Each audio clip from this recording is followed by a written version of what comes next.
What's up guys, my name is Mark, and in today's video I want to share with you my top 3 ways to get your hands on these old vintage lenses. I'm kind of jealous. Enjoy that. I wanted that lens so badly. Now obviously because of their age, it's a little more involved than going down to your local camera shop.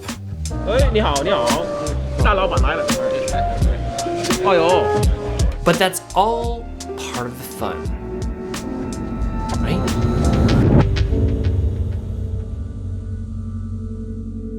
One of the easiest ways to get into this aspect of photography is to simply check with your family or friends.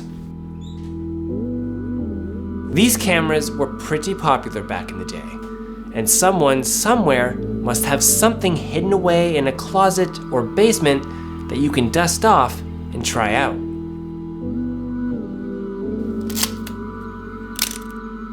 My very first vintage lens was from my grandfather's SLR camera, the Pentacon 50mm f1.8.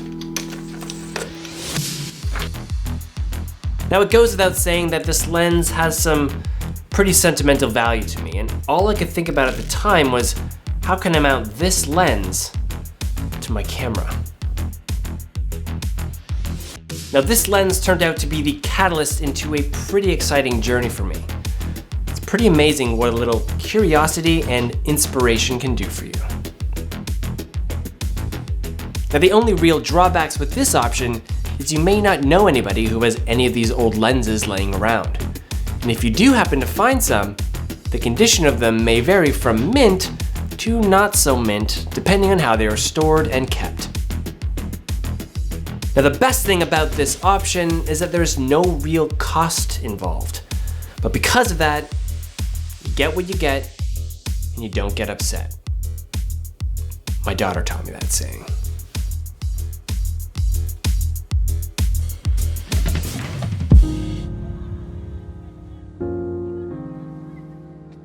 Now online marketplaces such as eBay, Craigslist, Kijiji, and Facebook are great resources for finding these vintage lenses. And one of the best parts is you can just type in exactly what you're looking for to see what's out there. And you can do it all from the comforts of your couch. For the most part, dealers are good about detailing the condition of the lens and showing a wide range of photos from all different angles to give you an accurate representation of the condition. Look out for things like visible fungus, which can be cleaned, but it's best to avoid if possible. Now also be careful for online scams, so be sure to check the reputation of the seller and only pay through secure methods. Now one of the drawbacks with shopping online are not being able to physically test out the lens, which I personally love to do.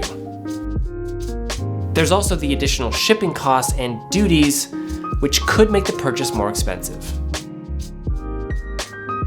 Now despite all this, my overall experiences shopping online have been positive. Which takes us to number 3 and my all-time favorite way to buy these vintage lenses. Hey, hello. How you doing? Pretty good. Yeah. Boom. Thank you. Vintage camera sales. Sorry, how much did you say this one? $395. Look at the conditions. Yeah, sounds good. Yeah. Now these vintage camera sales are few and far between. And you have to do some serious digging to find them in your local area, but they exist, and they're fantastic. Whether you're a seasoned collector or just getting started, I think this is the most fun way to buy these vintage lenses, or anything else photography, film, or even video related. Now sometimes you don't know what you want until you spot it. And with so many things to see and try, it's really hard not to find something you like or something you didn't know you'd like. How about that? You didn't know. I didn't know I was gonna like super multicolored Takamars, but there you go. It's also a great way to inspect the lenses you're interested in. Now, whenever I'm shopping at these vintage camera sales, I'm always sure to bring all of my adapters. I'm really not sure what lens is going to catch my eye, and because these lenses are manual control, how the focus feels, how the aperture clicks, and how it feels on my camera is a very important part of the decision-making process. So testing these lenses out is one of the best things about these vintage camera sales. This Canon FD 50mm f1.2 L series lens definitely had my attention. And boy, did these test shots ever make me want it. I'm not a huge fan of butter, but I would describe this footage as creamy smooth and melty mozzarella cheese. Wanna get some pizza? All right, there you go. People will know this. 2.8 Carl Zeiss Tessar. Now, I love photography and film history. So one of my favorite things about coming to these events is being able to see and learn something new. This is a Victoria 5 35mm cinema projector. I don't expect to sell it. It's meant to drop chins. No, and it people totally don't does see that. this stuff. That's a photosphere. This is the camera that went when they were at Tutankhamun tomb. They carried one of these. This took pictures. The shuttlecocks like this, and then you just pop it and off it goes. Kind of funky. That's cool. And you don't see them too often. Now, the obvious pitfalls with these vintage camera shows are their scarcity. They don't happen often, maybe a few times a year, and that's in Toronto. Some cities may not have groups to organize events like this, so for many, this kind of thing isn't even an option. If this is something you're interested in, I suggest checking your local listings online to see if any come up. What is it? Tell me everything about it. That's Pentax ME with a 50mm 1.7.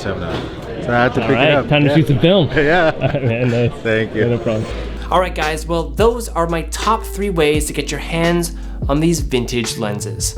They've worked well for me, and I'm hoping they'll work for you as well.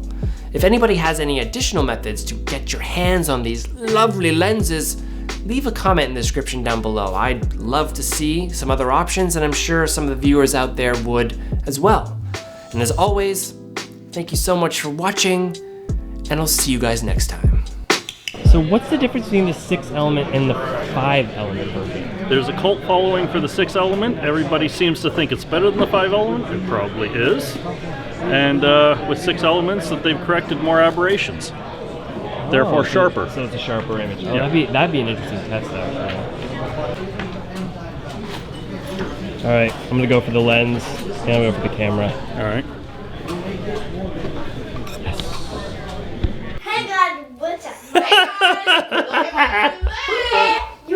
Stop it, you're making me blush. You're making me blush over here. All right, see you guys next time.